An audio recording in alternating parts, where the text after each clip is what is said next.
Well, Bangladesh is now deploying troops to help the government in containing the spread of the virus. And officials said the armed forces, which include the Army, Navy and Air Force, would help to maintain social distancing. Now, the country's economy is heavily dependent on its textile industry, but that has now come to a standstill, with many of the world's largest retailers putting their orders on hold as they shut down their shops across the world. Rubana Huq is the president of the Bangladesh Garment Manufacturers and Exporters Association.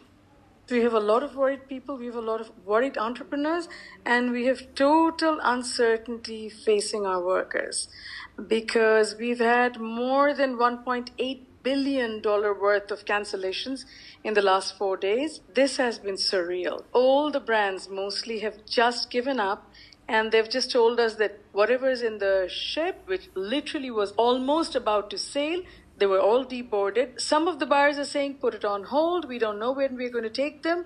So there's complete uncertainty around payments. You know, what we do is we generally export and we present our documents to the bank and then we get paid.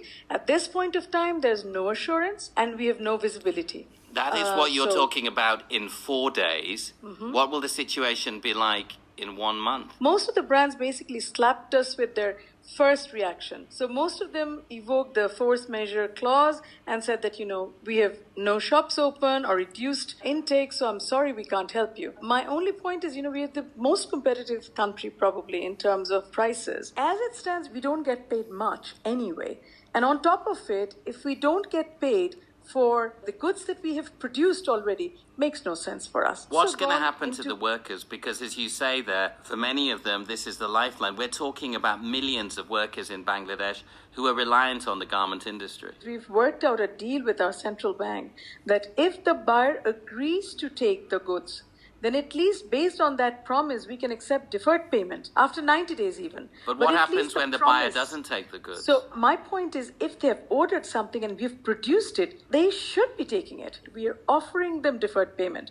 So they must remember that, it's 4.1 million workers. So we need to pay them. And most of all, we've heard it so many times that, labor rights could be better in Bangladesh, etc., etc. And every time you've gone back and we've tried to change that narrative, finally brands were coming around. I would like to humbly remind them that, it doesn't really matter whether you're thinking of labor rights when you're not even supporting the basic right of labor to earn their living. When you're having those conversations with some of those huge companies at the moment, what are they saying to you in terms of taking those products that they've already ordered? Can they physically even do that at the moment? When they're talking to me and they're saying that, we cannot even have a storage capacity for these, I'm even saying that fine, we will arrange for storage space here, and as soon as we finish the goods and the goods leave the factory, we will consider it shipped.